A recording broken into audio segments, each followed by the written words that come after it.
So altogether, there are 113 of them attending. Is we already sent out the attendance to be signed?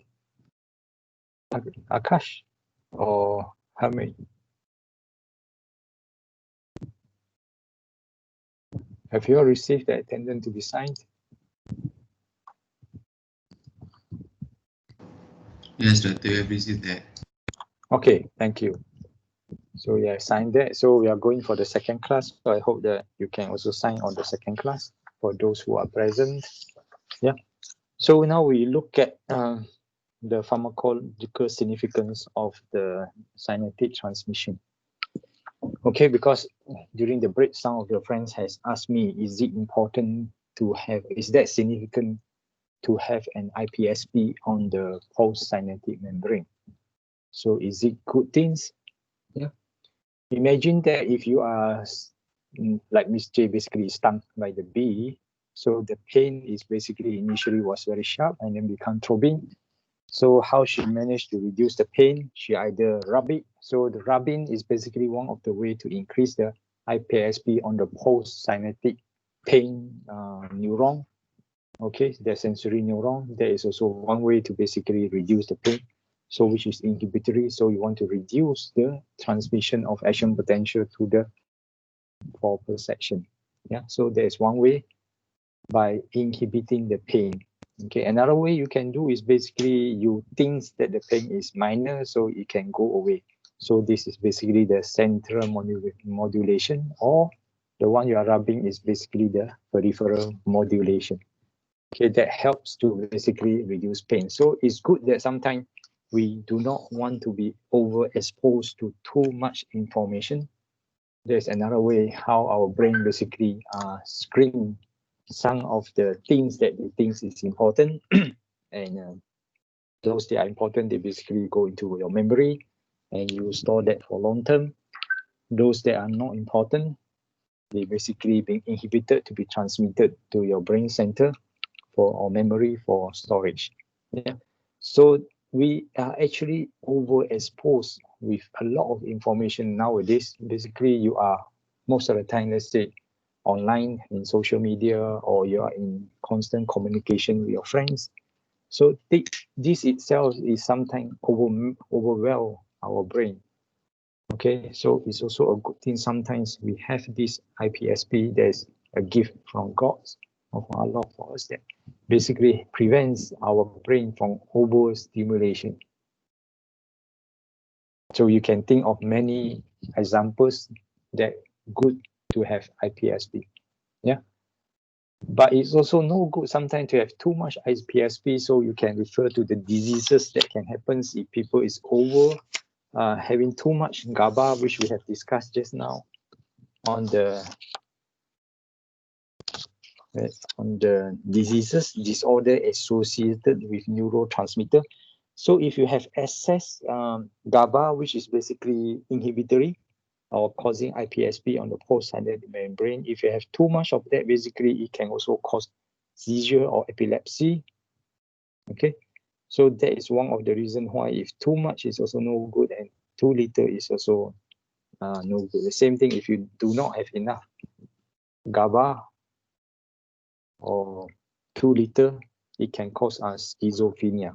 So you have to, because our brain is so very active, so if they are overexposed, so you tend to basically, or too much stimulation, you tend to be able to hear voices or imaginary images, or ghostly figure, or basically some people hear voices asking them to do silly things, probably killing people and all that, which are known as schizophrenia. So it's not very good. Yeah. So in a way, you need some sort of inhibitory, or even too much as EPSP, as I mentioned just now, is going to overwhelm our brain. So if that happened to a patient, it can undergo the disease or abnormalities known as schizophrenia. Okay, I think we have done that, and I hope that explains the significance of having an iPSP and an EPSP on the post-synaptic membrane. Yeah.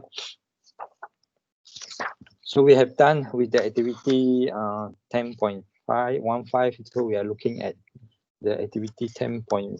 I think you have already done that, I think. Yeah. So we are going to go look at activity 10.6, look at the pharmacosignificance of synaptic transmission. So the importance of the synaptic transmissions, as we have already discussed, that it either cause the postsynaptic membrane to either have an inhibitory or the excitatory. So is it that the postsynaptic neuron decided that it must have IPSP or EPSP, or both?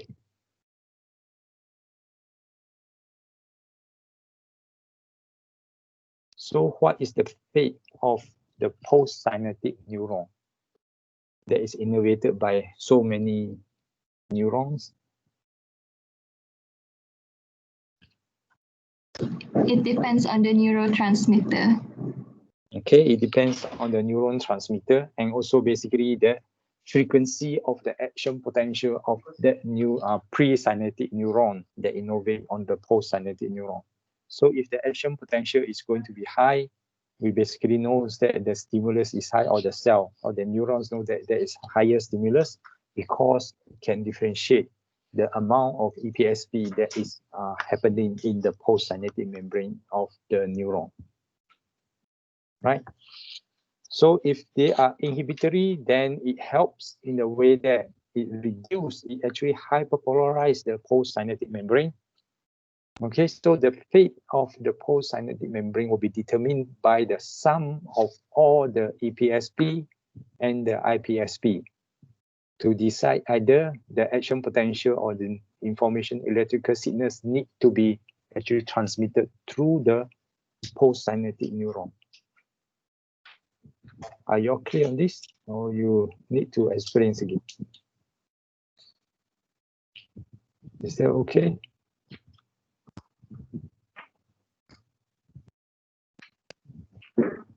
You understood, yeah? Okay, clear. So because of that, so we look at the pharmacological significance of that synaptic, postsynaptic receptors and the neurotransmitter. Okay, I have not drawn anything yet, so I did not on the camera because there's nothing on the board. It's still the same old pictures. Yeah. So if you are understood, so I do not have to on the camera yet. Yeah. Okay, so yeah, it's okay. If you did not see anything, you can always inform me, so I know that there's something that is not right, then I can correct that.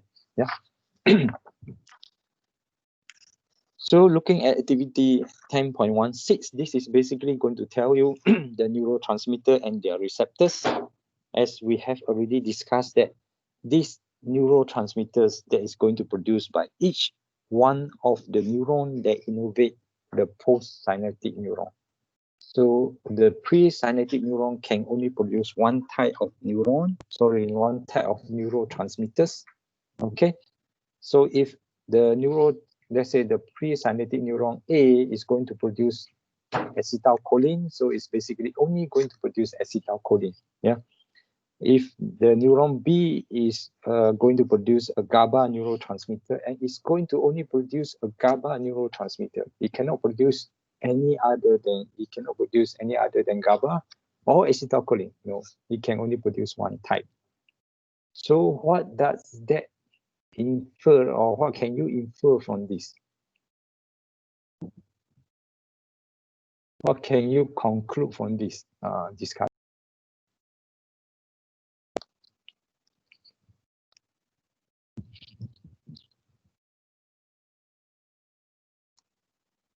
Okay, can you say something? Can you understand the question? The question is, we have been discussing that looking at activity 10.16.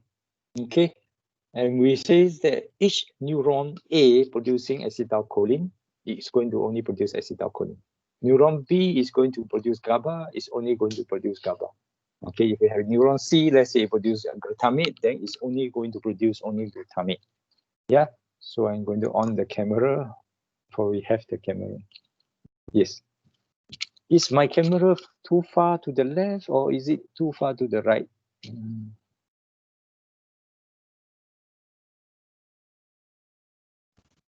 It's fine, doctor. It's fine. Okay, thank you. Yeah, because I do not want you to focus on other things basically on the whiteboard. Yeah, it helps at least to basically that's the focus. Yeah. So as we have actually discussed that when you have one, let's say this is neuron A is going to produce GABA, basically it's going to produce GABA, and if it's going to produce glutamate, it's going to be neuron B, it's only going to produce glutamate. Okay, and that's it. It cannot produce any other things. And if the C going to produce acetylcholine, then yes, it's only going to produce acetylcholine. Is that all right?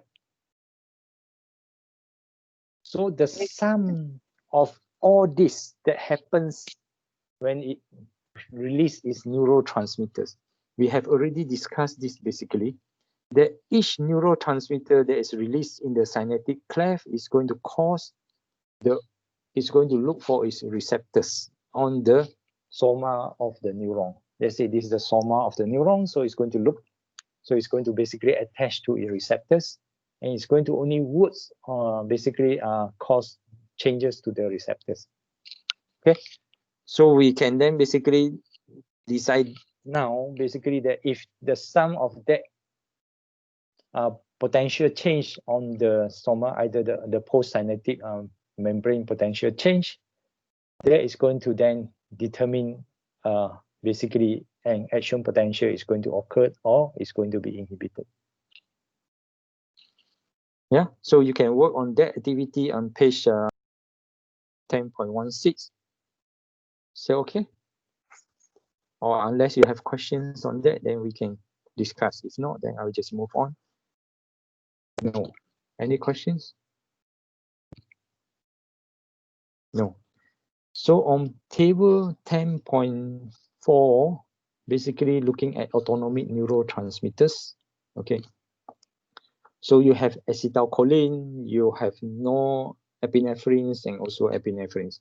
Basically, acetylcholines is we usually say they are present on all the presynaptic neuron of a nervous system and autonomic nervous system. Okay, which means the preganglionic neuron will only secrete acetylcholine. Okay, but for a postganglionic neuron of a parasympathetic, it will produce acetylcholine.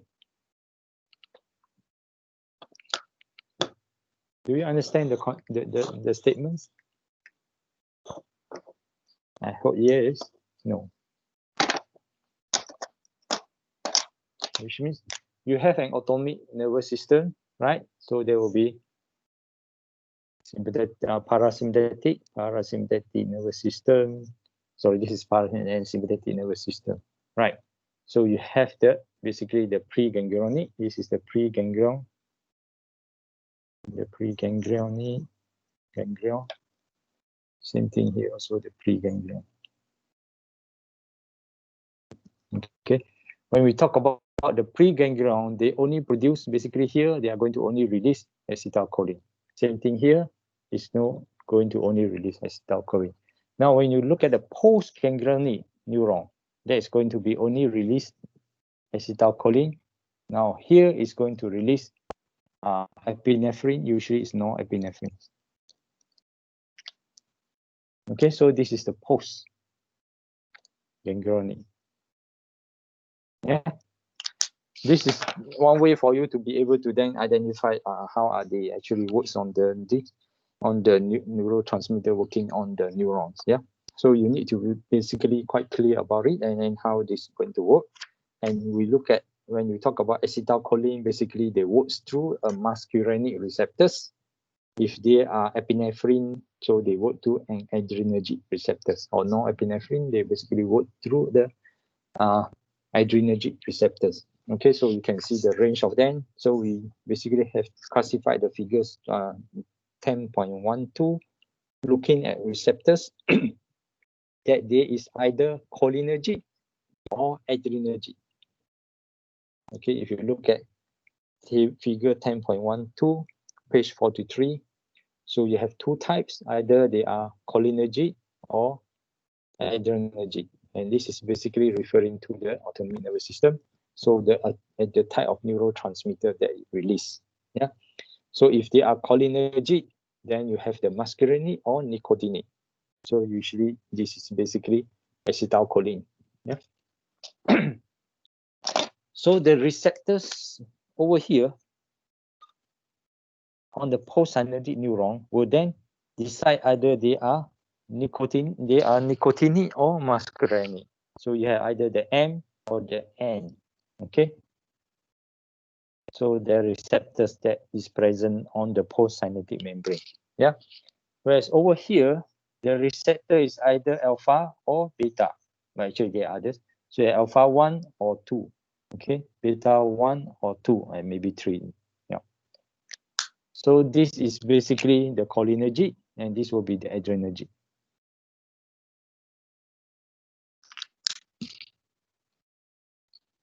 Okay, so you need to basically then look at the table 10.5, page 43, and what happens when this receptors is activated. Yeah, so you can basically work that out. So I leave that for you to focus on to basically read them. Is that okay? Unless you have questions. If not, this is basically reading, so I don't need to explain to you. So I believe you understand that. Then we turn to page 44. Yeah, turn to page 44. Okay.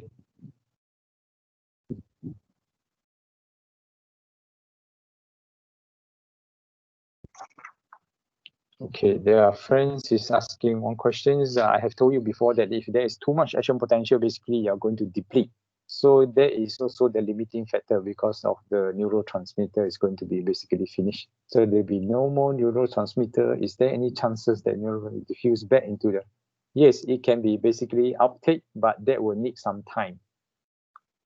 Okay, we have discussed that if the neurotransmitter that is released, okay, on the postsynaptic membrane,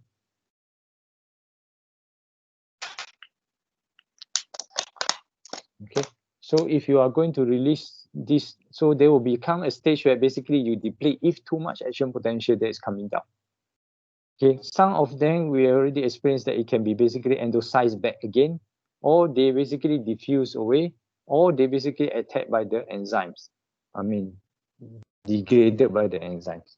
So these are the three things that can happen, or it basically endosized back, or they are taken out by the presynaptic membrane. Okay, so that can happen and it can actually help to replenish back the neurotransmitter. Yeah, but chances generally is it can happen. So most of the time, our neurotransmitter in the presynaptic neuron usually they do not deplete that easily. But if they are overstimulated, then these things can happen. Is that okay?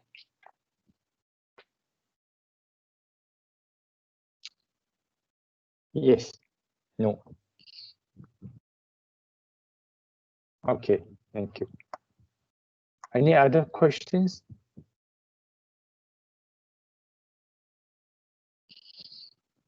Okay.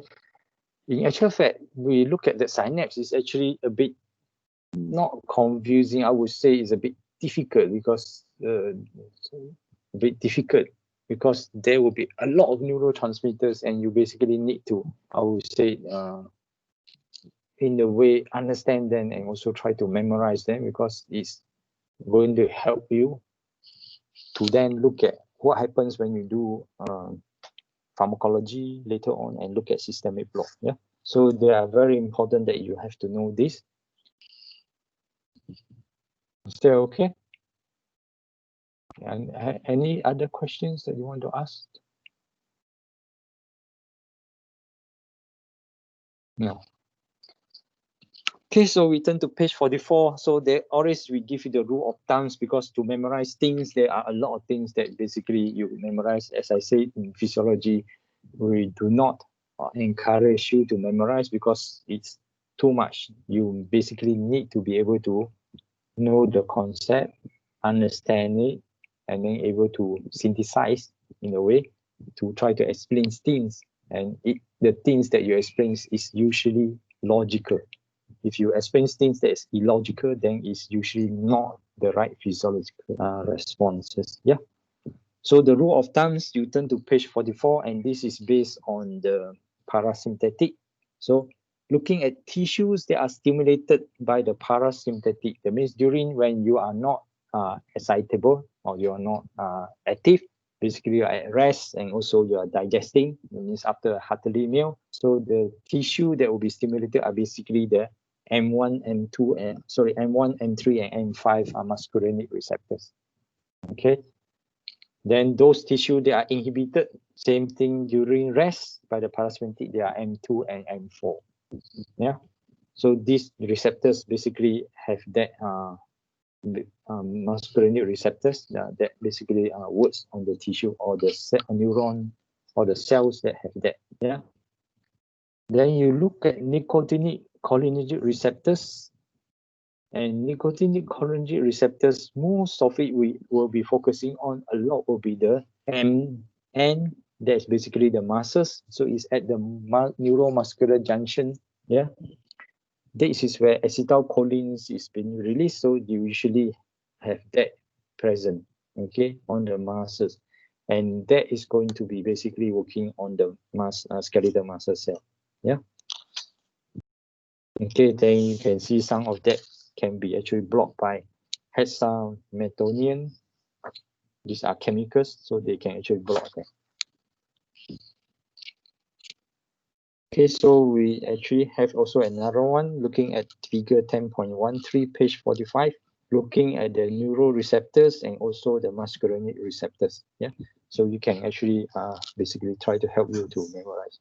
This will become very important later when you do nervous system, looking at M1 working on striatum, cortex, and also hippocampus. All right. So I just move on things that you need to memorize and things that you need to understand and able to explain. Then we look at the adrenergic receptors. There will be a lot for you to now read them, looking at alpha 1, alpha 2, and also the beta 1 and also the beta 2 and then beta 3. Okay. And we give you the rule of thumb, page 45.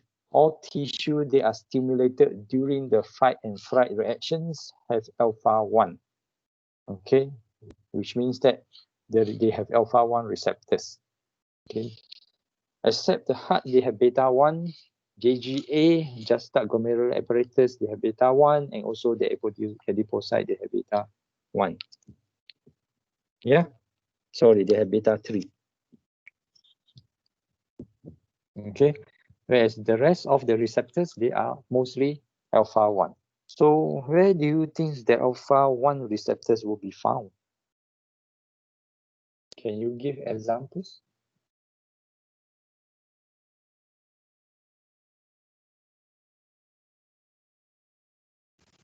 Bronchioles.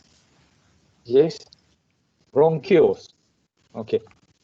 In actual fact, the alpha 1 are mostly found in most of the cells, and the most common that we look at is basically the blood vessels, smooth muscles. Okay, this is the one that actually causes vasoconstriction because of alpha 1 receptors present on the smooth muscle. Okay, and they are present in all the blood vessels that is going to, especially that is basically going to most of the organs. Yeah, especially the one going to your GI tract. Yeah. So they basically have alpha 1. But those that is going to your skeletal muscle, they have a different type. There's actually beta 2. So during fight and flight reaction, we have blood supplies to all the other organs. There's non-vital, especially the visceral organs that is constricted. But those to the skeletal muscle, because they are beta 2, they are actually excited. Yeah. So all tissue that is inhibited during the fight and flight reaction will have beta 2. Okay, and also those smooth muscle that is present on our respiratory tract. Okay, during the fight and flight reaction, we need a lot of energy and also oxygen. So those the oxygen going to our lung must be, the respiratory tract must be dilated. So they have beta 2 receptors. Yeah.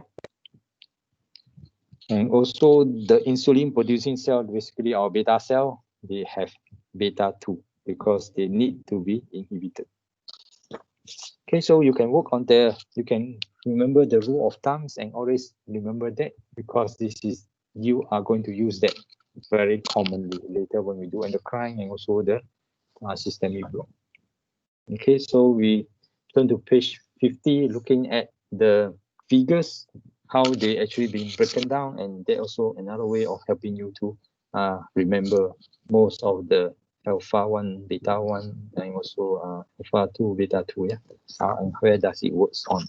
Okay, so this is where you look at activity 10.17, looking at relaxation of the smooth muscle. So which smooth muscle each following receptor located, so you can work on that. Okay, that is going to basically help you and see if there's anything that can help you to understand that.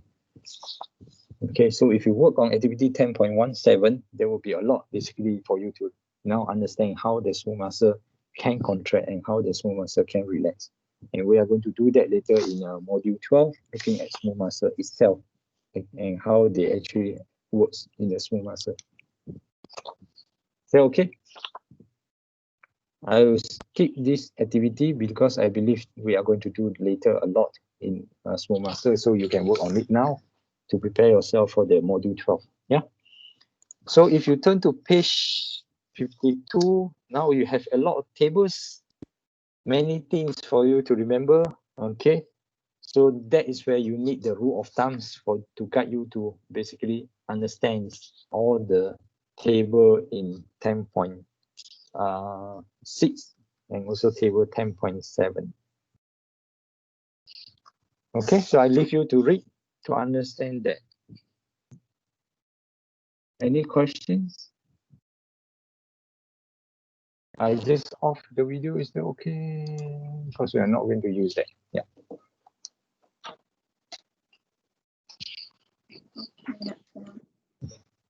Sorry, didn't get you.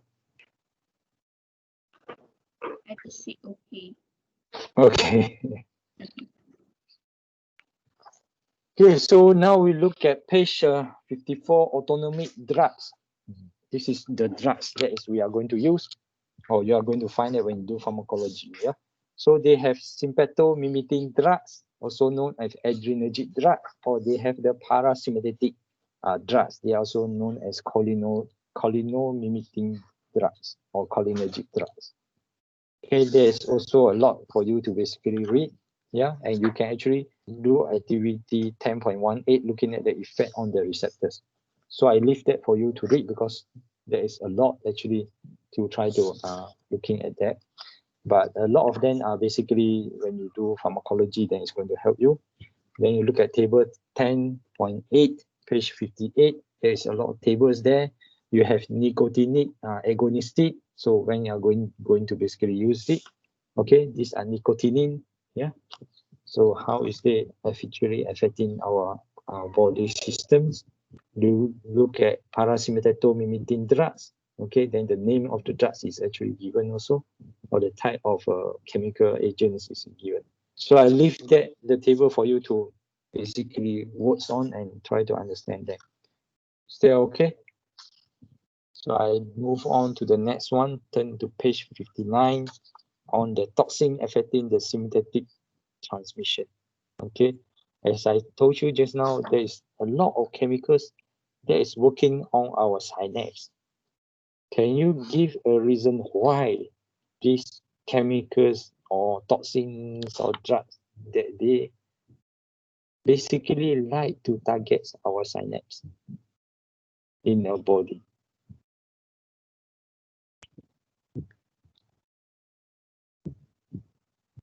Can you give one reason?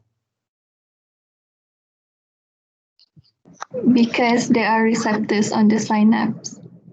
Okay, so chemicals can bind to the receptor. That's how it basically works on the synapse. Yeah, that's very good. So it can actually control the activity of the synapse. And we know that basically the synapse is very important for electrical signals transmission. And that actually refer to intercellular communication, right? And we know that in intercellular communication, there are electrical signals communication or chemical signals. So the easier one you are going to work on, or the fastest one you are going to work on, is basically working on the electrical signals. And this is where the neurons are involved. Yeah, so they are very important. So you turn to page 60, looking at each individual neurotoxins, or the toxins that is able to work on our neurons, okay, or the synapse. So there are teratotoxin, sacitotoxin. So all these toxins are basically working on the neuron sodium channels. Okay, so by blocking them, so there will be no action potential. Some they work on basically blocking the potassium channels. So if you block the potassium channels of the presynaptic neuron, what will happen to the membrane potential of the presynaptic neuron?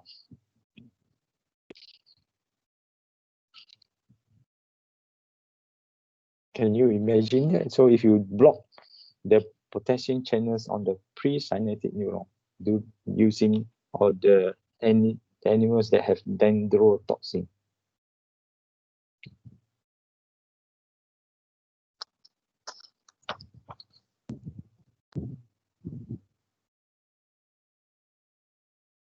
Anyone?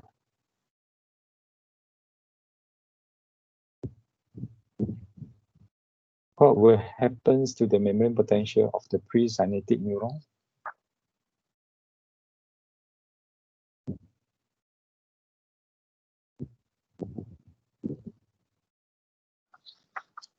It inhibits repolarization of presynaptic membrane. Yes. So it takes longer time for the presynaptic neuron to repolarize. So what will happen to the action potential transmission? It's going to basically slow down. And if that happens to be the muscles, so the muscles, there will be no neuro junction transmission of the electrical signals. So our skeletal muscle is not going to contract. So it's going to be paralysis of the patient. Yeah. What happens if that toxins works on the respiratory muscle? Basically, as you know, there will be no ventilation because the respiratory muscle is not able to contract. So the patient will basically die of asphyxiation, that means respiratory arrest. Yeah. And where can you find the toxins that's released by what type of animals? Okay, so if you turn to page table 62, table 10.10, you find that it's present in the mamba snake, and it actually quite a lot in Africa. Is that right, Waka? Yeah. Is that dangerous? Yeah. How do they treat a patient with that, having this bitten by the mamba snake?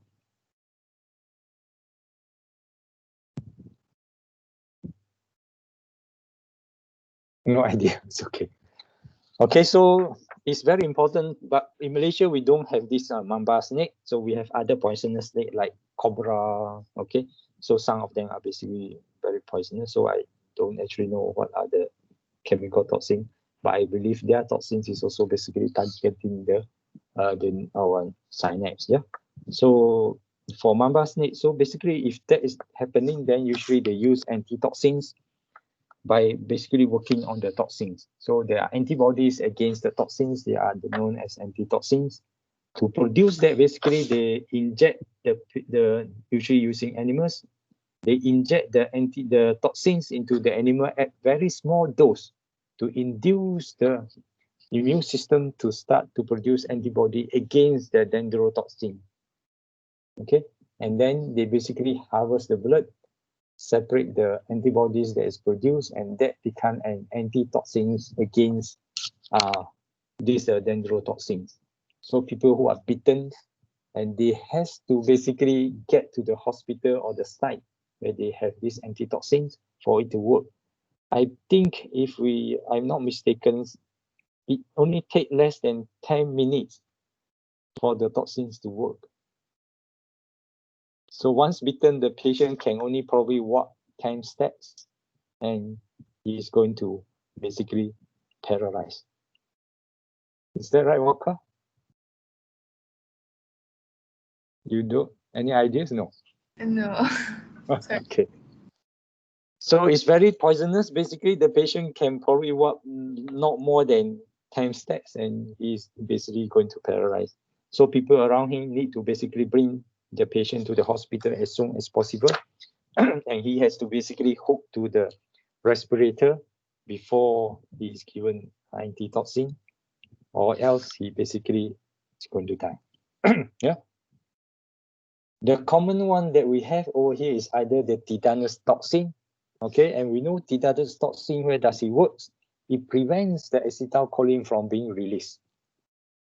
So if there is no acetylcholine released from the presynaptic membrane, will you expect the action potential or the electrical signal to be transmitted across the postsynaptic membrane?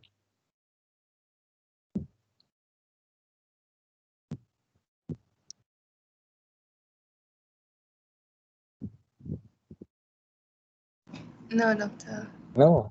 So basically, none of them can be transmitted. So if that happens on the neuromuscular junction, so basically it's also going to cause paralysis, right?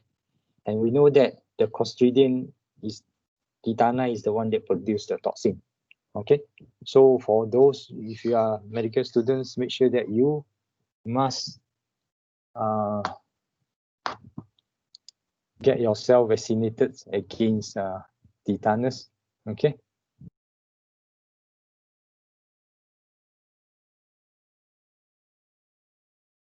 Okay, so make sure that you are able to get yourself vaccinated against tetanus toxin, because that's very important for medical students to be basically protected in case you get infected by Clostridium tetani. Okay, you basically has a muscle spasm. Yeah, it inhibits neurotransmission, so basically you can have muscle spasm, or basically in Malay they're known as kancing gigi. So your mouth is not able to open. So you can actually work on all this, and then we talk about botulism, also by Clostridium, and usually people use that for facial beauty.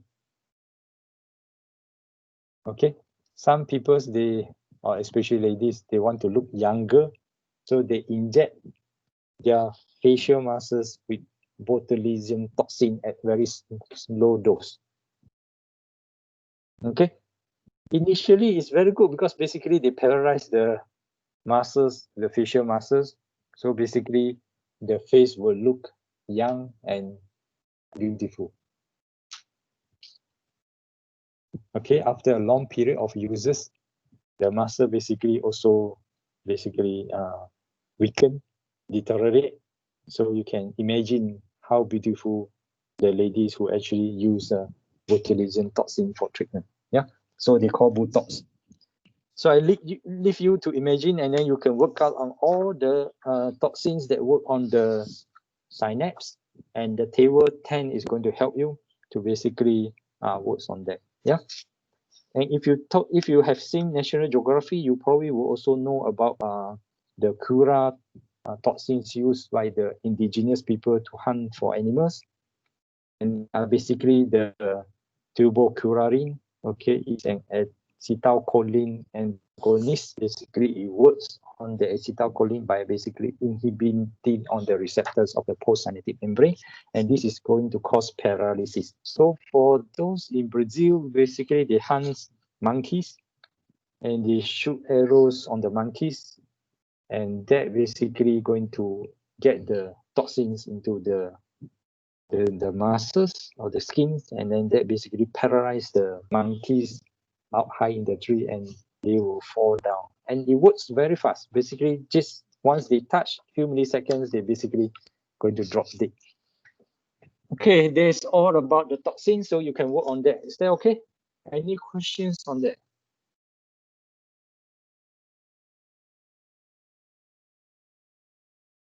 Or if you want to, another example, basically talk about the Japanese who like to take the challenge. So they eat puffer fish. Okay, and this puffer fish is a teratotoxin. Okay, this toxin also works. Where does it work then, the teratotoxin? Same thing, work on the sodium channels. Yeah.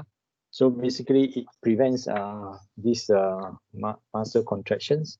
So it's going to cause paralysis, and it actually going to also lead to respiratory arrest if there is a toxin present on the puffer fish. You see that movie on National Geographic if you have. Yeah. So that's about all. Is that okay? Any questions you want to ask? If not, I will just move on to the next one, looking at integration and modification of information via the synapse. This is basically the conclusion of the whole of about the synapse and what is the significance of having a synapse, okay, in between neurons. Why is that important? Look at how the neurons actually works by integrating and modify information by the synapse. Okay. See if I can share the videos. Sorry, out of scope.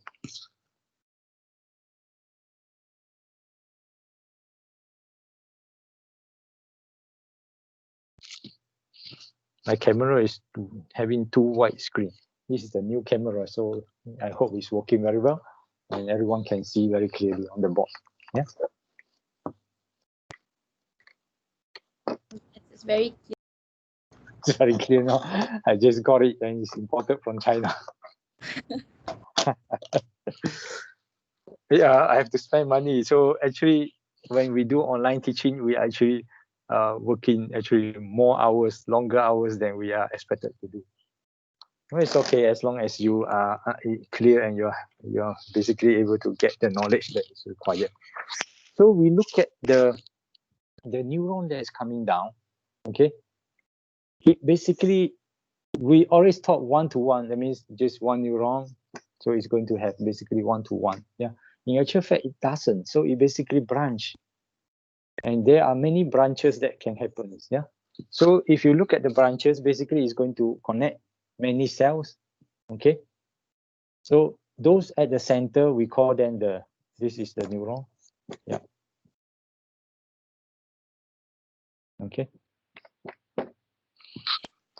So those at the center, this is basically the discharge zone. So if the action potential there is coming down, okay, so it will basically discharge directly and go to this neuron, and this will probably get the maximum impact. So you have the maximum impulse, and this is where we call the discharge zone. This is the zone, okay, the discharge. And both of the side is basically the facilitated zone, okay. What it means by this is basically the action potential will go down and then it will branch out. Yeah, that is going to basically reduce the impulse. Whereas those getting the direct one are basically the discharge zone. Yeah, so you can then work on that. Is there any questions?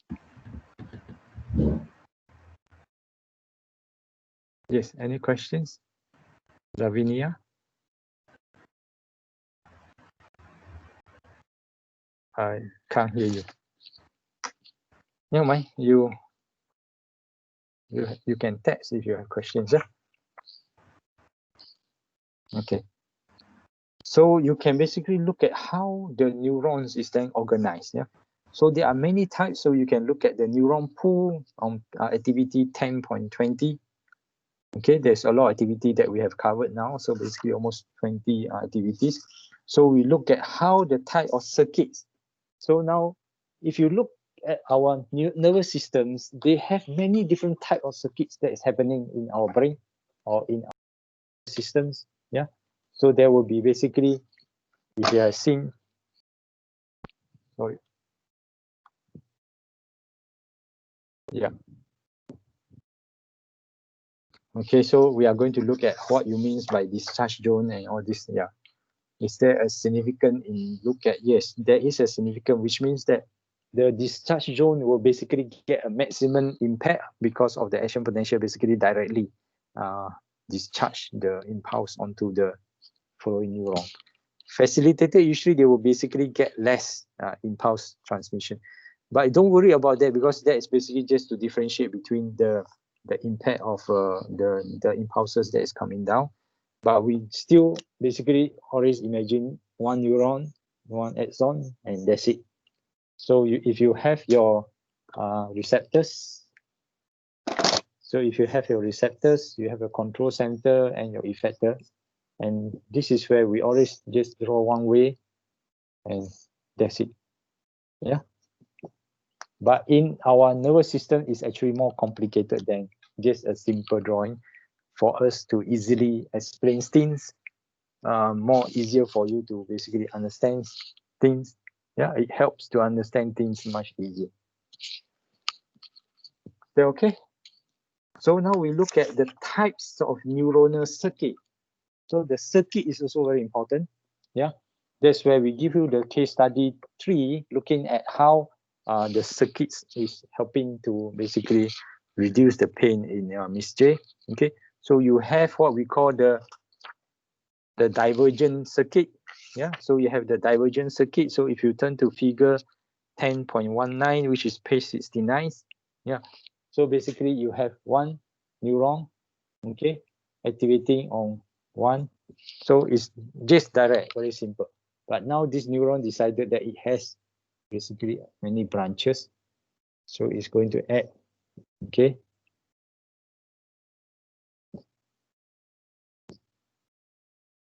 And this one basically also going to be branching out.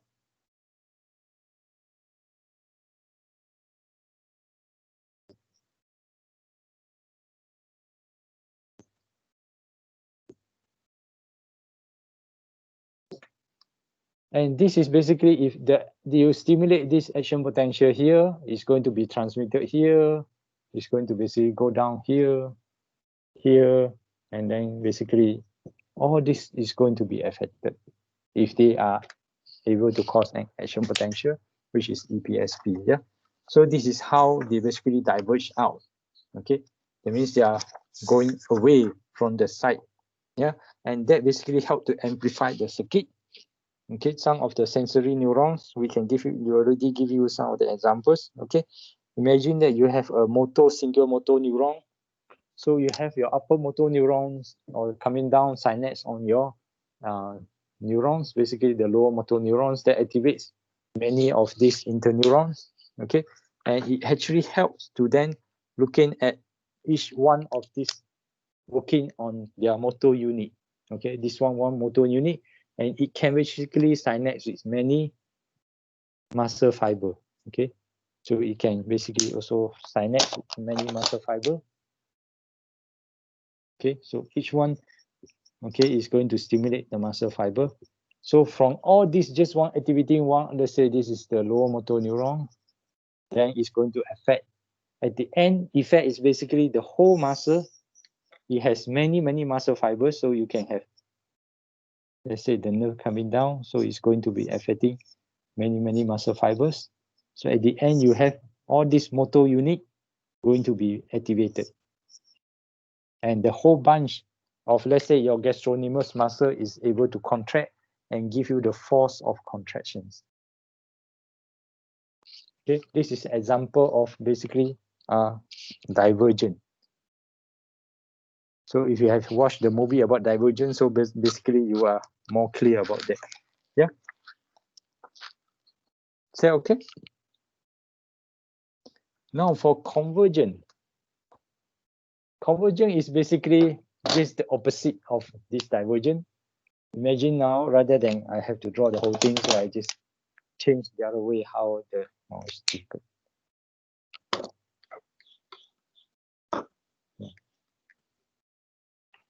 Convergent is basically you have many okay neurons that are going to work on. Yeah. Okay. Now it's going to basically converge, or this they then work on one. Okay.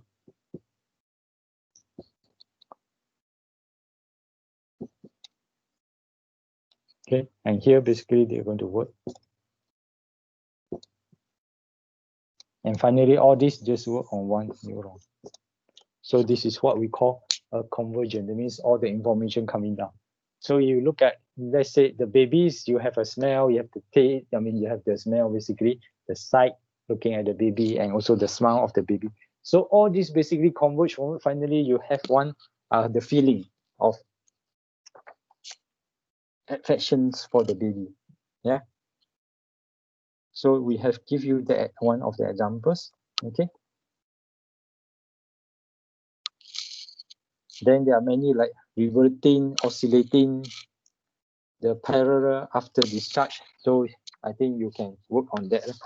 Yeah, so you can work on activity 10.21, looking at convergent divergent circuit and how that actually helps to basically amplify some of the information if they are convergent, or basically they stimulate more effectors through this circuitry in our brain.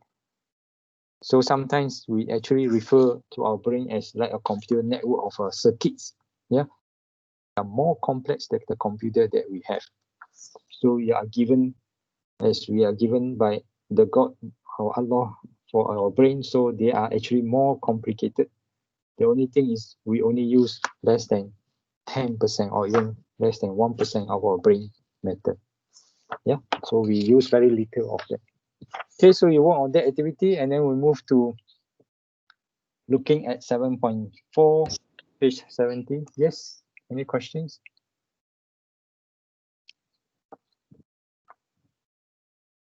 No. Okay. So the mechanism, so we know now basically if the information flow through the neuron, as I mentioned earlier, and we have did activity on module 9 about temporal and spatial summation. Yeah. So if these neurons basically going to words, they are going to basically have an effect. Okay. So it's either they are inhibitory or excitatory. So if they come together, okay, at a very short time period, and they're basically going to merge their impulses due to the rapid firing. So we call them the temporal, okay, summation. Yeah. Okay, but if they come from different neurons like this, let's say there's only one neuron that is firing, so you call this the temporal summation. So each successive information that is coming down. Or there are many of them, each one contributing to this, and we call them the spatial summation. Yeah, so you can work on activity 10.22. If you have any questions that you want to ask. Okay, for each neurons that is going to give you a sub-threshold potential, sub-threshold impulse or impulse or stimulus, then the sum of all the sub-threshold, that means each one of them contributing to this is going to give you an if they are able to reach the threshold potential, then you have an action potential that can be generated through that neuron. Yeah. So you can work on that. And there another good example on activity 10.23, talking about some of these neuron in the neurons basically acting on another neurons to actually either increase or reduce the activities of that neuron. So you talk about neuron A, B, and C. Okay, so you work on the activities, yeah? Is that okay? Any questions?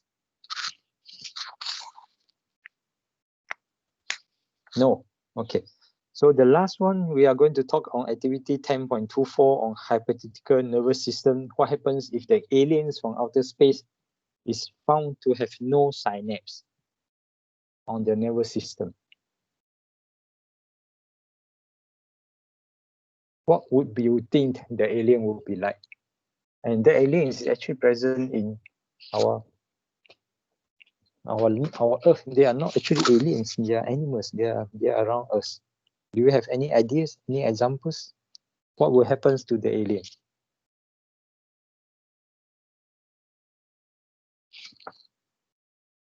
Would it be basically very large animal or small animals?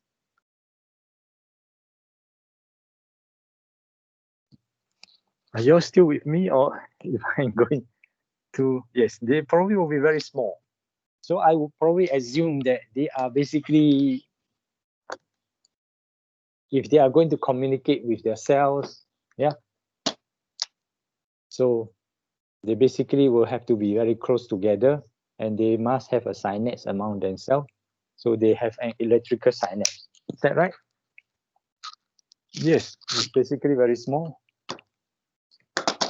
So they basically will only be able to communicate with an electrical synapse. Yeah, so that basically the information action potential can then flow through the cell. Yeah, so you can imagine the polyps in the sea, the corals. This is how they basically able to communicate among themselves.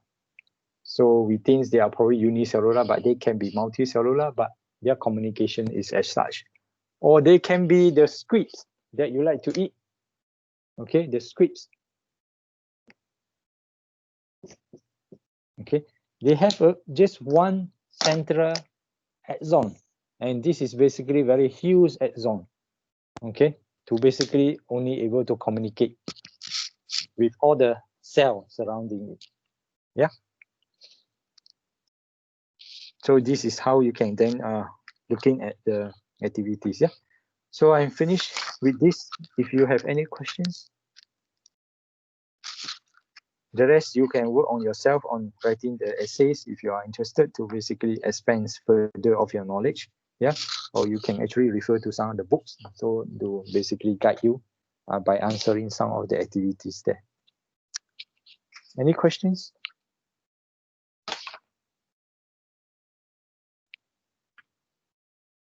It doesn't actually have a bones. It has some sort of cartilage, yeah, that basically help it. So if you really see there is basically a piece of cartilage or something like that, basically it's a shell. But if you really look into the center, it has actually one giant axon, only one giant axon.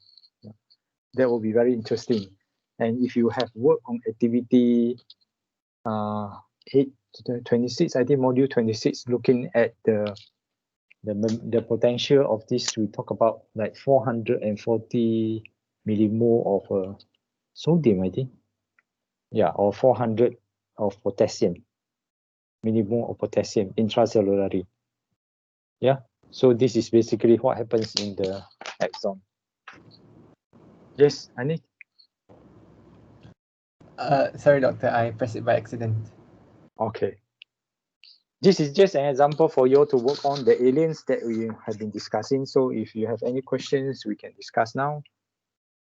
If not, I think I have finished basically going through the modules with you.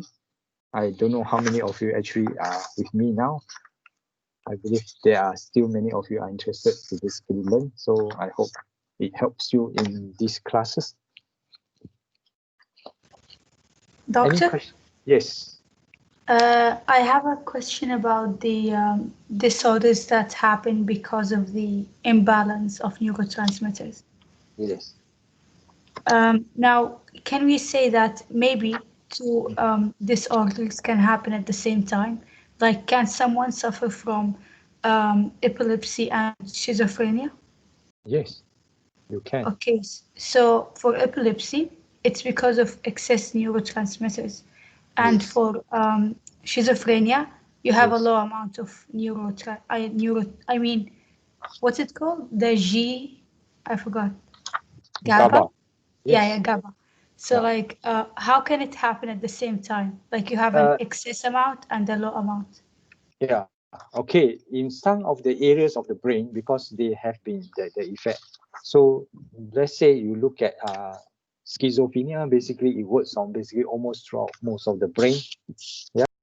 Basically our brain's activities have been affected. So you look at the sound and also the sight. So these are the sites. So you look at the lobes of the brain. So certain lobes, they probably have an excessive amount of this neurotransmitter. Whereas the other side on memory and all these things, they probably have less. So this is how it actually affect our brain function. So we always generally summarize everything and says that, okay, if that is the brain, then it only works on that particular side. In actual fact, that is not the way. So you look at section by section, lobe by lobe, then you can really see how this activity can work. Yeah. But generally, if a patient has only one type of anomalies in the nervous system, then you will basically only see that effect, only one type. But it can happen. Okay, so we talk about Alzheimer, where you have probably a lot deficient in acetylcholine. So there are areas of that basically on memories. So there will be probably less acetylcholine being present. So the memories is not able to be stored. But some people with Alzheimer, they have long-term memory, but they do not have short-term memories. Okay, that can happen, yeah. And then those have schizophrenia, basically they have deficient in GABA, or that basically lead to too much dopamine, yeah. So schizophrenia basically, which means that if there is no inhibition of our brain, so we tend to see things or hear things that are not supposed to be there. So that's why, like our lobe, occipital lobe, and also our optic lobe, this one can be affected. Yeah. Is that okay, Alberto? Yes, okay. So basically it happens, but at different parts of the brain. Yes. Okay, doctor. Understood. Thank you. Thank you. Yeah, thank you. Any other questions? Doctor, I have a question. Sure. The one earlier, the one with discharge zone and facilitated zone. Mm-hmm. Where can we find it in the body, and what Where is can- the significance? Okay.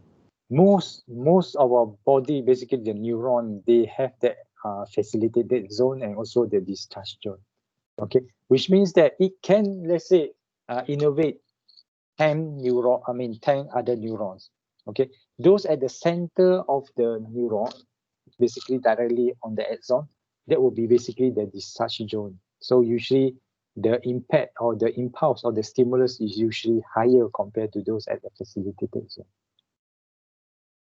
Is that okay? Yes, doctor. And most of this usually on the central nervous system and rarely on the peripheral, but it can also happen on the peripheral. Yeah. So we can say that it's not, it cannot be found at skeletal muscles or smooth muscles. Oh, you can. Then will it produce contractions of different amplitude? No. You look like smooth muscle, basically, if they are single unit, then no. But if they are multi-unit, then yes, some smooth muscle are contracting, some are not contracting. So you have to look the type of smooth muscle that the person has. Okay. For a skeletal muscle, if the discharge zone, basically this is the site where they are going to recruit more motor unit. And we know that each motor unit basically innervate many muscle fibers. So this is how the muscles, the neurons can recruit more motor units if you need more strength. Okay. If you need less strength, it's basically going to recruit less motor unit. We are going to talk on that basically on Thursday about skeletal muscle. Is that okay? Yes, doctor. Thank you very much. Thank you. Did I go too fast? Because I believe we finished a bit too early. Is it that you are able to follow on there's not much question, or you are basically not present? You're waiting to basically see a video. It wasn't fast for me. Okay, probably it's a bit slow. Yeah, I try to be a bit slow so that we can cover most of it and you are able to follow. That's very good. Okay, thank you. If you have no more questions, I'm going to finish today and we are going to do the case study tomorrow. So I hope you can have more times to work on the pre-class so we can actually work on the in-class more efficiently. So please, tomorrow morning, go to your individual group that you have been assigned and try to work on the case. So it's going to help you to basically understand how the neurons actually works in our body. Is that okay? Doctor, the IRAD discussion? Yes, okay, I'm sorry about that. I forget about it. Yeah, I thought we have done. So by now, you should be able to know the answers, I believe. Because some of you did not actually dig well in the IRAD.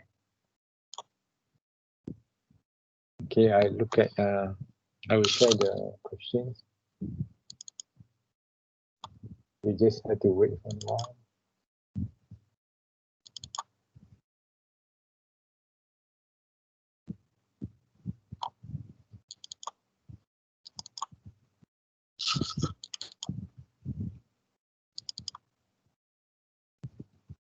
Okay, I will just off the video and then we can share the slide. Waiting for the slides to be loaded out.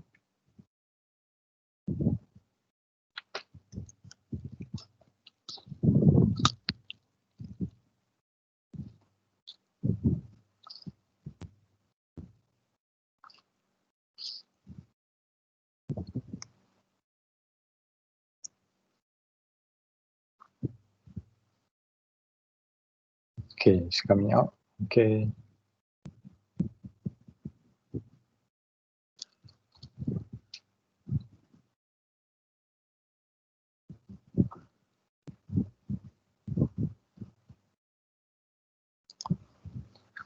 Okay, so just before we share, I think we share the answers. We discuss on the answers. So I see you basically did not very well.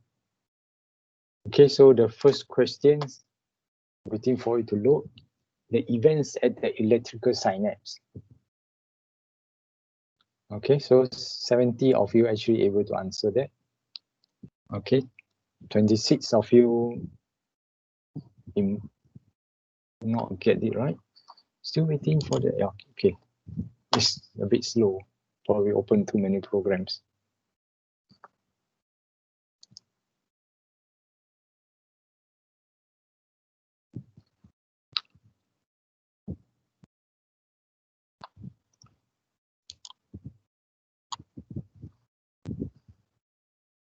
Is it loaded? Yeah. Can you see it? Yes. Yes. Okay.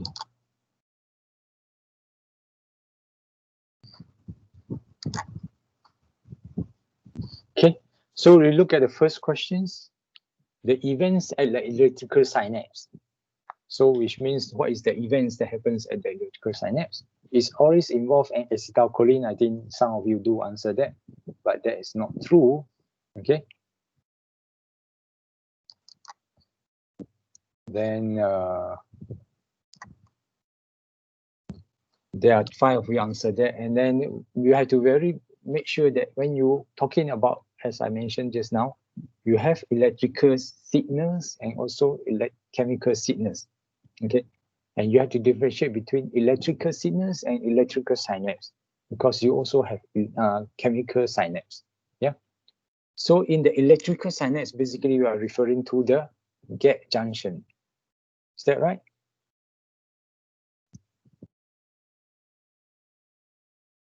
Yeah. Okay. So if you are referring to the gap junction, that means the right answer is actually a simple continuous flow of ions from one cell to the next. So this is basically the electrical synapse. Yeah. So your justification is basically electrical synapse refer to gap junctions where allow ions to cross from one cell to the other. Is that okay? Yes, doctor. Yeah. Okay. So that will be the answers. So you have to be very careful about electrical synapse, chemical synapse, and we talk about electrical signals and also chemical signals. Electrical signals always go through the excitable cell. Okay, whereas chemical signals can involve excitable cell, can also involve non-excitable cell, because all cells has membrane potential. Okay, so this is the one that you have to be very careful when you look at the question, the options. Okay, then the second one, synapses are located between. So I will see, yeah, receptor site and the efferent neuron. How can you have a synapse that is present at the receptor site and the efferent neuron? Is there any synapse there? Okay, when we talk about receptor site, it's basically part of the efferent neuron. Okay, so there is no synapse in between there. Okay, but 19 of you do answer that. So I hope you understand, yeah? I have to draw. No? No, doctor, I think it's understandable. Okay. Then the second one, about 10 of you answer says that synapses are located at stimulus and the receptors. Stimulus and the receptors, there's no synapse. Basically, directly you stimulate on the receptors, there's no synapse. It depends on the receptors. Either it has a mechanical gate, chemical gate, or even a voltage gate. But most of the time, they are basically chemical or mechanical gate. Yeah, the receptors side. Okay. Then the third one, synapses are located between the efferents and the efferent neurons. That's a bit far because you have interneuron always present between the efferent neuron and the efferent neuron, even in reflex. Okay, it never usually synapse directly with the efferent neuron. Okay, so that is also one, but 53 of you actually answer yes. That is not the right answer. So the most correct answer is basically the effector neuron and the effector organs. Effector neurons, those motor neurons that is coming down, synapse with the skeletal muscles. Okay, that is the neuromuscular junction and is a synapse. Is that okay? So you can give example to justify that efferent neurons is a motor neurons that basically synapse with a skeletal muscle, and that synapse is known as neuromuscular junction. Or if you just want to make it short, just say it is a neuromuscular junction that is a synapse between the upper motor lower motor neuron and also the skeletal muscle. Okay, that's about Doctor, all. I have a question. Okay, yes. Doctor, when we have the exams in real life or on campus, will the questions will we have more time for each question? Generally, you will have more times in when you do a face-to-face exam because you have to write. Okay. Yeah. So the next coming exam we were expected to do in February.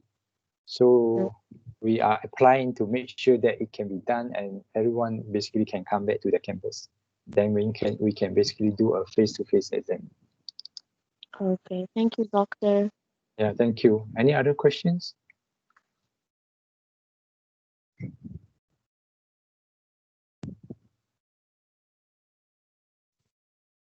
No questions. No questions. Okay. So I will leave now. Yes. Should we fill the second lecture attendance? Yes, yes, sir. Sorry, we didn't. I was just making sure. Thank you. Sorry, we didn't get your questions.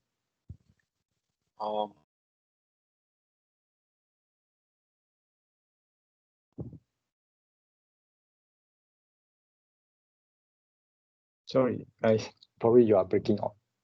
So if no question, you can just text me or you can just call me if you think you want to talk to me. So I would prefer that you give me a break so we can do the case study tomorrow. Yeah. So any questions? So if not, then I'm leaving now. I will see you tomorrow morning and you can start your case studies. I will going to share the case studies with you, the in-class questions. Yeah. So we are going off now. Is that okay? All right. Thank you, doctor. Okay. Thank you. Thank you, doctor. Okay. Thank you. Thank you, doctor.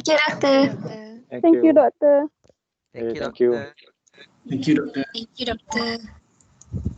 Thank you, doctor. Yeah. Thank you. Thank you, doctor. Thank you. Thank you, doctor. Thank you. Thank you, doctor. Okay. Thank you. Thank you, doctor. Okay. So thank you then. I'm leaving now. So anything, we will see you tomorrow then. Thank you and bye-bye.